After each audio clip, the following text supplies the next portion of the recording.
아멘. 하나님께 영광의 목소리를 보내겠습니다. 할렐루야. 아침 식사를 안 하시고 오신 것 같은데 할렐루야. 오늘은 그 기업의 영광이라는 제목으로 하나님의 말씀을 대언하도록 하겠습니다. 요즘은 성지순례를 가면 이집트를 방문하지 않습니다. 웬관이 테러 등 위험이 많았기 때문에 잘못하면 큰일을 당할 수 있어서 이집트를 방문하지 않습니다만, 과거에는 예수님 여정으로 이스라엘을 가게 되면 꼭 이집트를 묶어서 성지순례를 했습니다. 그래서 모세의 흔적을 쫓아 여러 성경에 나오는 장소들을 방문하고는 하였습니다만, 그런데 저의 경우에 있어서 그 중에 기억나는 것은 물론 피라미드도 있고 또 나일강, 저는 나일강이 한강보다 더 큰 줄 알았더니 한강이 한 반 정도밖에 안 됩니다. 폭이. 그죠? 길이는 더 길지만 나일강도 있고 물을 피로 변하게 했던 나일강, 또 예수님의 피난교회 등도 기억에 납니다만, 또 하나 한국인으로서 마음에 남아있는 것은 뭐냐면, 그 당시 이집트 사람들이 삼성다리라고 불렀던 다리였습니다. 현지 가이드 설명에 따르면 나일강을 건너가는, 우리로 치면 동호대교, 한강대교 이 다리 중에 하나가 그 다리 위에 전부 삼성 간판만, 깃발과 간판만 쫙 걸어놨기 때문에 이집트 사람들은 그 다리를 뭐라고 부르느냐? 삼성다리라고 부른다는 것입니다. 약속할 때 삼성다리에서 만나자, 그렇게 이야기를 한다는 것입니다. 그 당시만 하더라도, 지금이야 삼성하면 세계적인 기업입니다만, 그 당시만 하더라도 삼성이 그렇게 세계적으로 널리 알려진 기업이 아니었을 때였습니다. 그 모습을 보고 참 신기하기도 했고, 또 하나는 그 다리를 버스를 타고 지나가면서 얼마나 기분이 좋던지요. 예? 야, 이제는 대한민국도 세계적인 기업을 배출해내는구나. 삼성이 우리나라 기업이라는 사실을 이 사람들이 알까?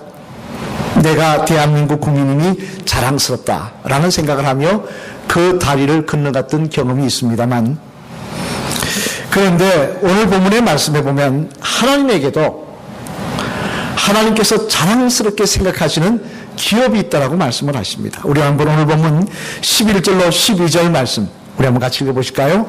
같이 읽겠습니다. 시작. 모든 일을 그의 뜻의 결정대로 일하시는 이의 계획을 따라 우리가 예정을 입어 그 안에서 기업이 되었으니, 이는 우리가 그리스도 안에서 전부터 바라던 그의 영광의 찬송이 되게 하려 하심이라. 아멘. 무슨 말씀입니까? 이는 하나님에게도 하나님의 찬송이 되게 하실 정도의 기쁨이 되는 기업이 있다는 것인데, 그럼 그 기업이 뭐냐? 삼성이냐? LG냐? 하나냐? 포스코냐? 뭐라고 이야기하고 있습니까? 바로 저와 여러분들이라고 이야기하고 있습니다. 우리들을 하나님의 기업이 되게 하셨다. 우리들이 하나님이 가장 소중하게 생각하시는 자산이며, 또한 우리들이 하나님이 가장 기쁘게 생각하시는 자랑거리가 되게 하셨다는 것입니다. 여러분, 얼마나 기분 좋은 이야기입니까? 하나님께서 우리를 하나님의 기업이 되게 하셨다. 하나님의 자산으로, 하나님의 자랑거리로 삼아주셨다. 부족한 우리들의 입장에서 보면 참 감당하기 어려운 놀라운 하나님의 은혜입니다만, 그런데 더 놀라운 것은 오늘 본문 18절로 19절 말씀에 기록된 내용입니다. 우리 한번 같이 읽어보실까요? 앞을 보시면서 18절로 19절 시작. 너의 마음의 눈을 밝히사 무엇이며 성도 안에서 그 기업의 영광의 풍성함이 무엇이며 그의 힘의 위력으로 역사하심을 따라 믿는 우리에게 베푸신 능력의 지극히 크심이 어떠한 것을 너희로 알게 하시기를 구하노라. 아멘. 무슨 말씀입니까? 이 말씀은 하나님께서 그처럼 부족한 우리들을 하나님의 기업으로, 하나님의 자랑거리로 삼아주신 것만 해도 감사한데, 한 걸음 더 나아가서 우리들에게 하나님의 기업으로 누릴 영광도 예비해 놓으셨다는 것입니다. 하나님의 능력으로 하나님이 우리에게 주실 영광도 예비해 놓으셔서 우리가 그 영광을 바라보며 소망 가운데 살게 하셨다는 것입니다. 얼마나 놀라운 말씀입니까? 놀라운 은혜입니까? 우리가 믿음의 성도로 하나님이 우리를 위해서 어떤 영광을 준비해 놓고 계신지를 알아야 우리가 흔들림 없이 이 믿음의 길을 걸어갈 수가 있는 것입니다만, 그러면 여러분, 하나님께서 우리들에게 하나님의 능력으로 예비하신 영광은 무엇일까요? 무엇이기에 우리는 그것을 바라볼 때마다, 생각할 때마다 소망 가운데 거하게 되는 것일까요?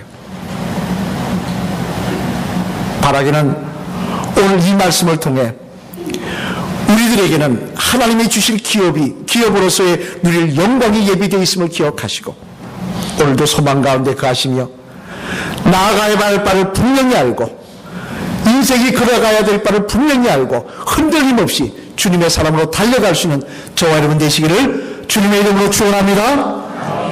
그러면 하나님께서 하나님의 기업으로 삼으신 우리들에게 앞으로 어떤 영광을 주시기를 원하시는가, 그 내용을 구체적으로 한번 생각해 보면요, 먼저 첫째, 우리 한번 같이 읽어보시겠습니다. 영광이 무엇인가 살펴보면 첫째, 시작. 우리를 위해 예배하신 하나님의 나라가 바로 우리가 누릴 영광이라고 하십니다. 뭐가 영광이라고요? 하나님의 나라. 고린도후서 5장 1절 말씀 한번 같이 읽어보시겠습니다. 앞을 보시면서 시작. 만일 땅에 있는 우리의 장막집이 무너지면 하나님께서 지으신 집 곧 손으로 지은 것이 아니요 하늘에 있는 영원한 집이 우리에게 있는 줄 아느니라. 아멘. 무슨 말씀입니까? 우리는 안다는 것입니다. 뭘 아느냐? 하나님께서 우리를 위해서 하늘에 천국을 예비해 놓고 계심을 우리는 안다는 것입니다. 그 천국이 우리에게 주실 하나님의 영광이라는 것입니다. 독일의 염세주의 철학자인 쇼펜하우어에 대해서 잘 아실 것입니다만, 그분의 책을 읽다 보면 이런 이야기가 나옵니다. 하루는 쇼펜하우어가 공원 의자에 앉아서 홀로 깊은 사고의 생각에 사색에 잠겨 있었다는 것입니다. 그 공원에 있던 모든 사람들이 다 돌아가는데도 혼자 앉아서 턱을 개고 생각에 빠져 있는데, 문제는 공원을 청소하는 공원지기가 와서 보니까 이 사람이 가야 청소를 하겠는데 도대체 안 가고 앉아 있는 것입니다. 그래서 곧 가겠지 하고 기다리고 있어도 해가 뉘우쳐 가는데도 안 가고 있으니까 가서 툭툭 치면서 이야기를 했다는 겁니다. 여보시오, 신사양반, 당신은 도대체 어디서 왔기에 지금 해가 지는데도 집으로 돌아갈 생각을 하지 않고 있는 것입니까? 그러자 이 질문을 들은 쇼펜하우어가 이렇게 대답을 했다는 것입니다. 아, 바로 그것 때문에 내가 이렇게 고민하고 있는 것입니다. 내가 어디서 왔는지 또 앞으로 어디로 갈 것인지 그것을 알 수 없어서 고민 중에 있습니다. 무슨 이야기입니까? 자신이 앞으로 죽어서 어디로 갈지 알지 못해서 지금 고민하느라 집에도 가지 못하고 있다는 것입니다. 하지만 여러분, 이 이야기가 쇼펜하우어만의 고민이겠습니까? 세상 사람들은 많은 고민을 하며 삽니다만, 그래서 보면 어떤 고민을 하며 사느냐? 사업의 문제를 고민합니다. 진로의 문제를 고민합니다. 가족의 건강의 문제를 고민합니다. 생업의 문제를 고민합니다. 등등 많은 고민을 하고 삽니다만, 그러나 그 내면 속을 가만히 들여보면 가장 심각한 고민은 죽음에 대한 고민이라는 것입니다. 죽은 다음에 내가 어떻게 될 것인가? 내가 어디로 갈 것인가? 그에 대한 두려움 때문에 고민하고 있더라는 것입니다. 그러다 보니 사람들은 어떻게 합니까? 할 수만 있다면 사후세계를 알려고 그러고, 전생에 대해서 이런 것들을 알려고 그러고, 또 심지어는 어떻게 해서든지 안 죽으려고 몸부림치고 발버둥을 칩니다만, 하지만 우리들은 다르더라는 것입니다. 우리들은 그런 사람들하고 차원이 다른 사람들이라는 것입니다. 왜냐하면 우리들은 이미 우리들이 갈 것을 알고 있기 때문에 그렇다는 것입니다. 당장 사도행전 7장에 보면요, 우리들과 같은 믿음의 사람 스데반 집사님이 나옵니다만, 그 스데반 집사님에도 그렇지 않습니까? 스데반 집사님은 참으로 억울하게 죽임을 당합니다. 자기에게 도움을 받았던 유대인들이 돌을 들어 자기를 죽입니다. 젊은 나이에 스데반 집사님은 죽어가고 있습니다. 그런데 그 죽음의 자리에서, 모든 사람이 두려워 떠는 자리에서 이 스데반 집사님은 두려워하지 않더라는 것입니다. 오히려 얼굴에 평안이 넘치고 자기에게 돌을 던지는 사람들을 용서하고 있더라는 것입니다. 그 이유가 무엇입니까? 사도행전 7장 55절 말씀에 보면 그 이유에 대해서 이렇게 설명하고 있습니다. 우리 한번 같이 읽어보실까요?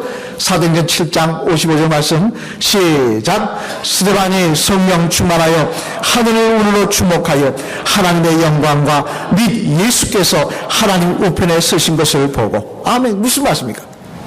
지금 스데반 집사님은 죽음의 자리에서 주님이 계신 천국을 보고 있더라는 것입니다. 내가 갈 곳을 보고 있더라는 것입니다.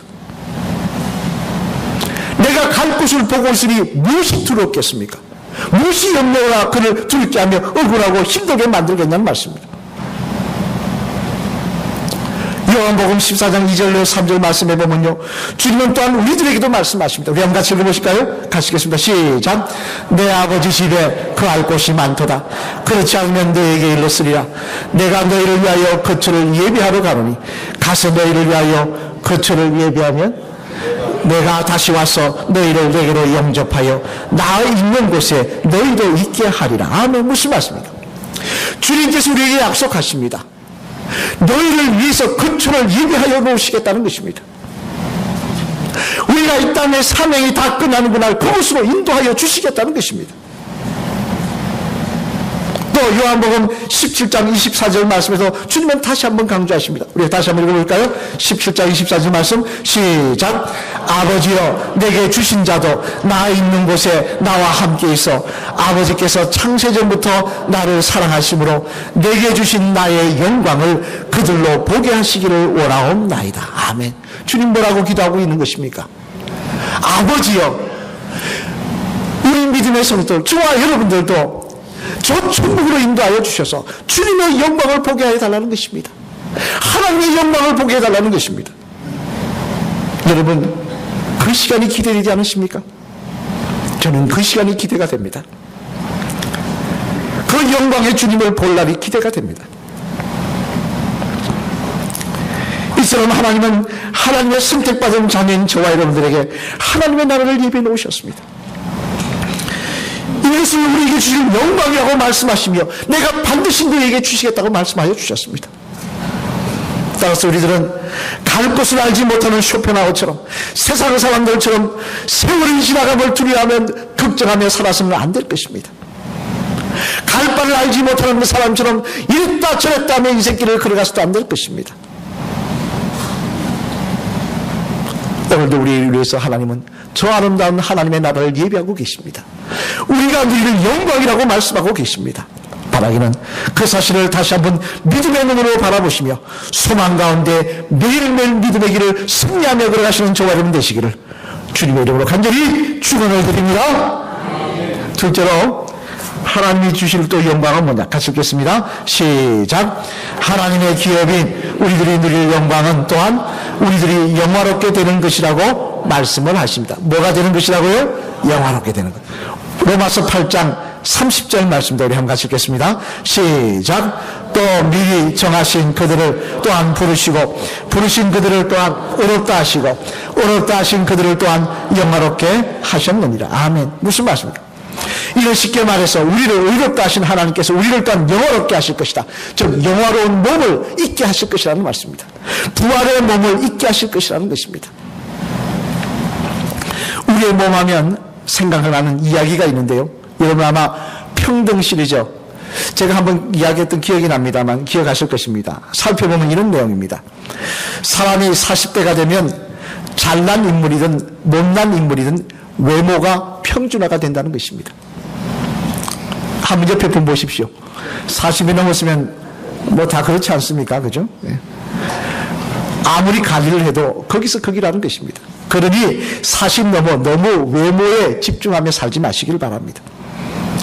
또 50이 되면 지식의 평준화가 일어난다는 것입니다. 젊었을 때는 어느 학교 나왔다, 무슨 학위 받았다, 요란 법석을 들고 잘난 척하지만 50이 넘으면 다 소용없다는 거예요. 아니, 눈이 희미해져서 보이지도 않는데 무슨 의미가 있겠습니까? 들어도 금방 잊어버리는데 무슨 의미가 있겠습니까? 또 60대가 되면 성의 평준화가 온다는 거예요. 남자인지 여자인지 구별이 안 된다는 거예요. 남편이 여자 같고 남자가 부인이 더 아닌 남자 같다는 거예요. 70대가 되면 건강의 평준화가 온다는 것입니다. 옛날에는 건강했니 뭐니 난리를 쳐도 70대가 넘으면 다 고만고만하게 늙어간다는 것입니다. 그러다가 80대가 되면 뭐냐? 재물의 평준화가 온다는 거예요. 가진 사람 못 가진 사람 자랑할 것도 없고 돈이 있어도 먹지를 못하는데 무슨 의미가 있습니까?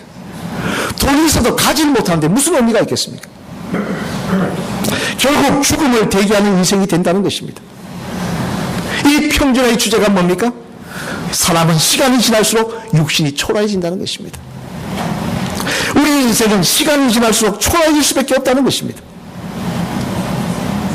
여기 계신 분들 중에 이 순서에서 예외인 분은 한 분도 안 계실 것입니다만, 그러니 그런 인생, 이 땅에서 행복하면 얼마나 행복할 것이며 이 땅에서 성공했으면 얼마나 성공한 것이겠습니까?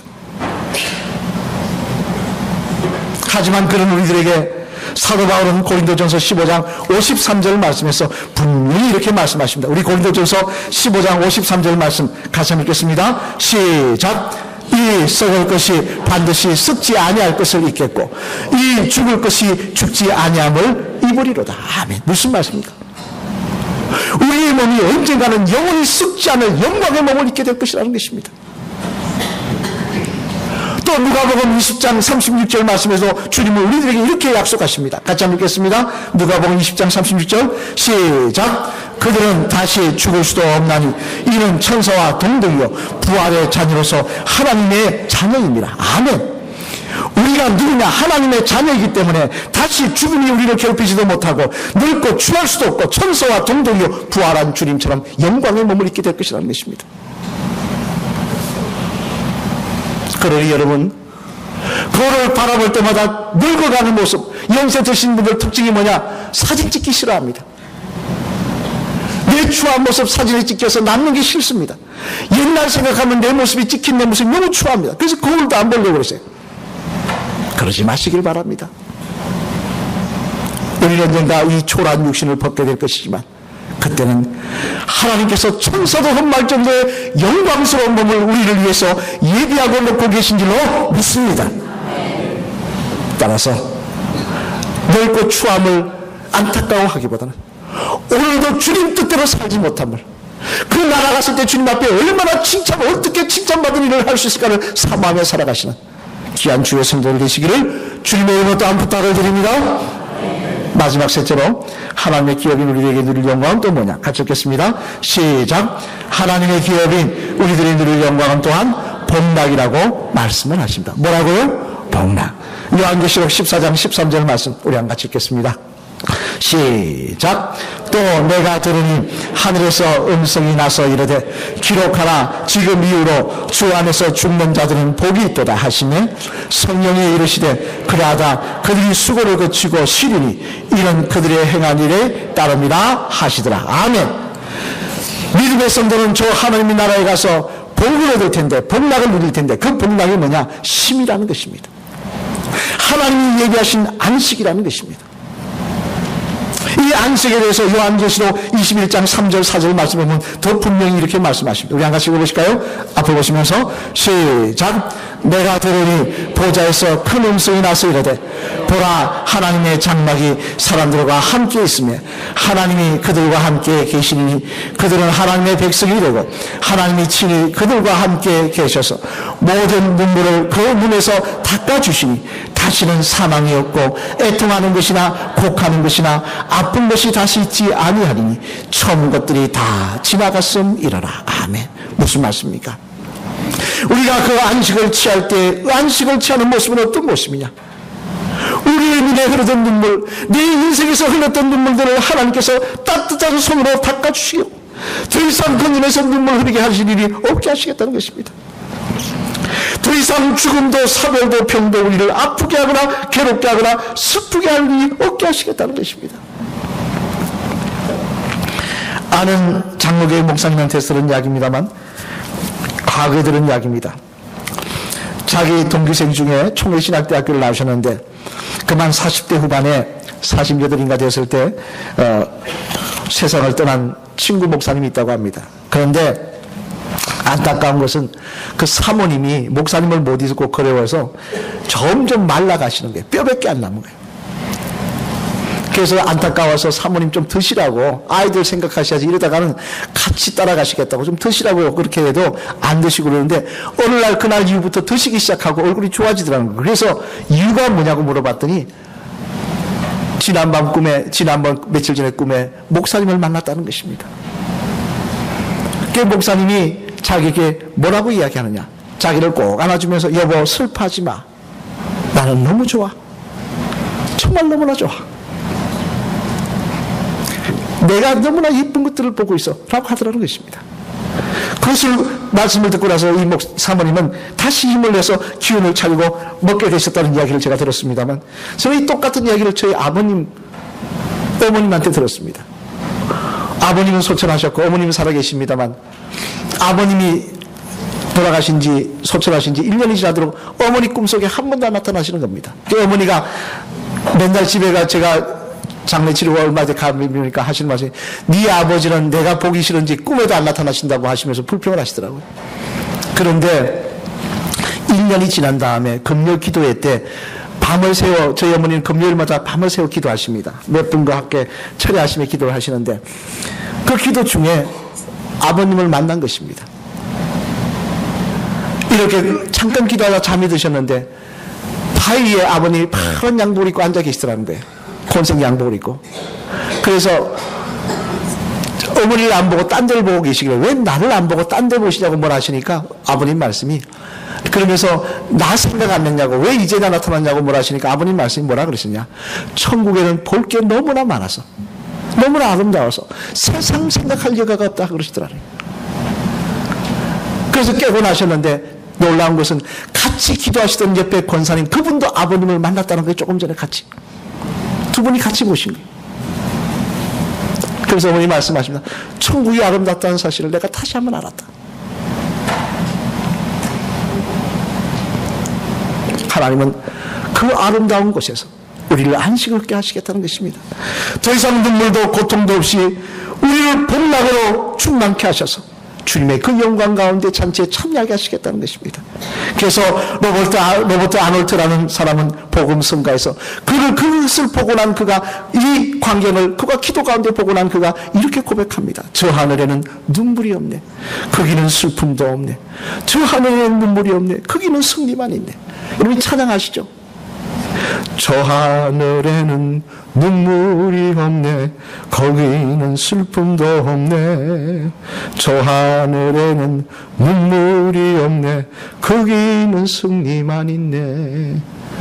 그가 그것을 보고 나서 지은 복음성가인 것입니다. 사랑하는 성도 여러분, 성도는 적어도 이 세상에 살면서 내가 하나님께 어떤 존재이며 또 그런 나에게 하나님이 앞으로 무엇을 주실지 알고 살아가야 하는 것입니다.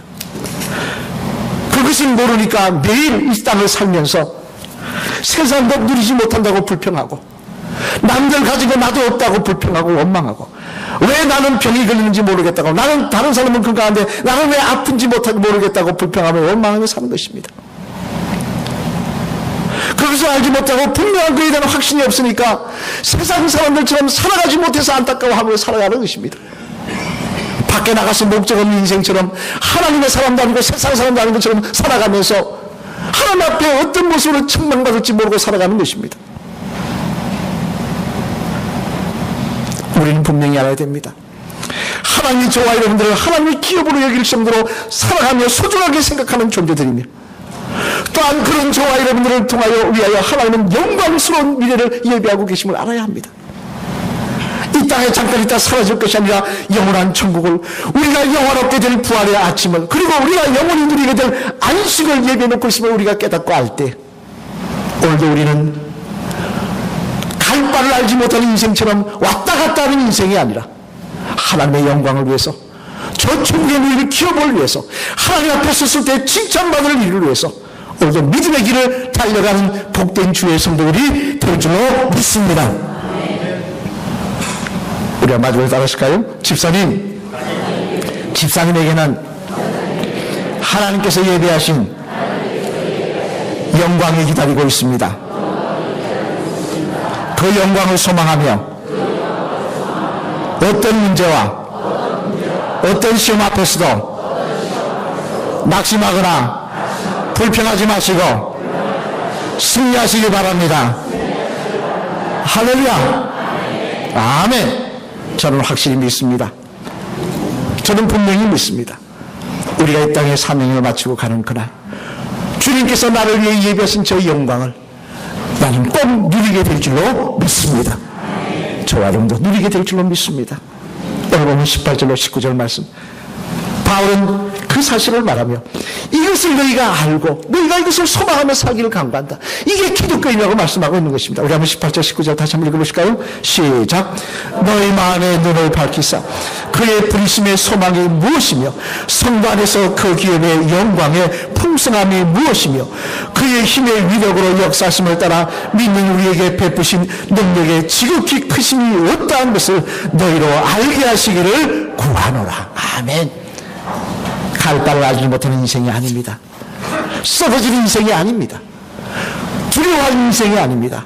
하나님께서 우리를 기업처럼 소중히 여기시며 영광을 예비하신 인생입니다. 이 사실을 믿음의 눈으로 바라보시며 오늘도 문제 많고 시험 많은 이 세상에서 끝까지 예수님의 사람으로 주님만 바라보시며 달려갈 수 있는 복된 저와 여러분들, 주님의 사람으로 살아갈 수 있는 저와 여러분들 되시기를 주님의 이름으로 간절히 축원을 드립니다. 우리 찬양하시겠습니다.